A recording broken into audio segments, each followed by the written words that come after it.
So we got a first look at the new dungeon Altar of Fangs on the PTR, and I decided to hop into a plus 12 to give me and you guys a first impression of the dungeon and the sort of mini guide. I will be making a standalone detailed guide in the future, close to 12.1's release date, but as of now I'll just briefly go over some simple mechanics that I wrote down in my little notepad while I was running through the dungeon for the first time and give you my opinion about this dungeon in general when it comes to difficulty, fun, and whatnot. Alright, let's hop in. Starting off with the theme of the dungeon, which as you might be able to tell is very venom and serpent focused. Makes sense, right? Almost all enemies have a kit that revolves around venom, poison, and bleeds, which honestly feels refreshing. Most of the damage profile here is mostly damage over time, which means squishy specs like Enhancement and Windwalker, for example, will have a better time surviving as those were the most susceptible to one-shot mechanics. For this dungeon, I would also recommend you to take some sort of poison removal, ideally a shaman with a poison cleansing totem, as there's a good amount of mobs that just put heavy ticking poison dots on you that you should remove whenever you can. As you can probably tell, spacing will also be very important in this dungeon, as a lot of mobs like to spew these puddles on the floor, leaving either blood venom or blood venom behind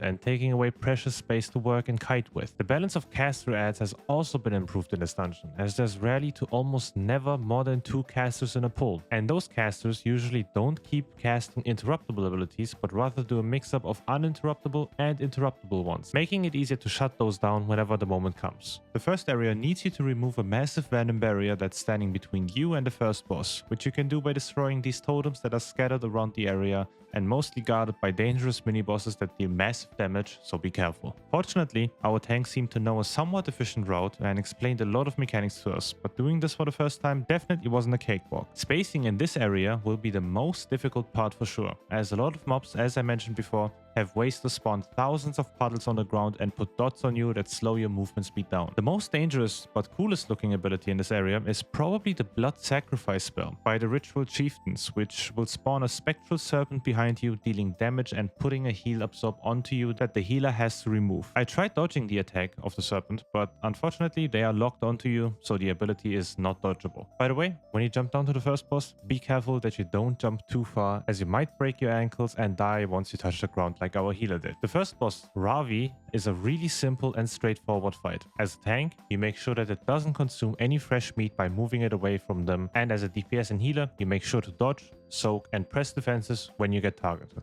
Even though the fight is simple, it is still very fun and enjoyable. We'll have to wait and see how fun it is when you've run it 50 times on a plus 20 though. Moving on to the second area of the dungeon, and if I had to guess, this would be where the most key bricks are going to happen. A lot of fixating mobs, permanently casting and self-healing adds, massive damage dealing mini-bosses, and most of these mobs are put together into a single pull, which will require good coordination on kick, CC, and defensives to be able to survive all of these things. Some mobs will also put poison dots on the group, and others will leave a pool of blood on the ground when they die. So very tricky and difficult area for sure. The second boss, Writhing Coil, is very confusing at first, but once you get the hang of it, you'll realize that it's not that bad. They will put a dot on you that looks exactly the same as the removable poison dot that you got earlier in the second area, but it's actually not cleansable at all. Eventually, it will start casting Death Rattle, which will require you to press your bonus action bar button to tether yourself to the boss and then run away from him to interrupt the cast. After that, the boss will split into 5, and each one will start fixating a group member. Make sure to stack the mobs up, stun and CC them as best as you can,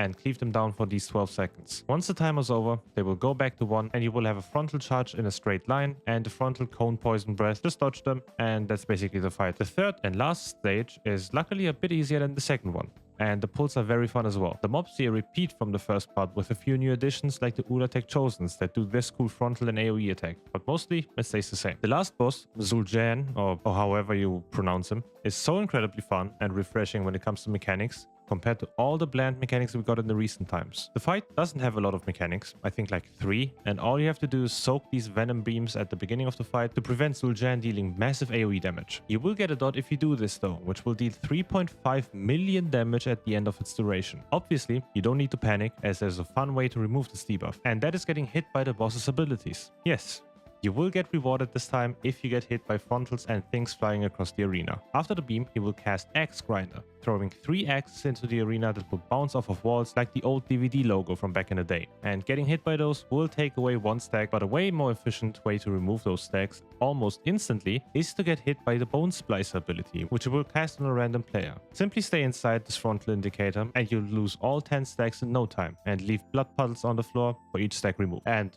that's the fight.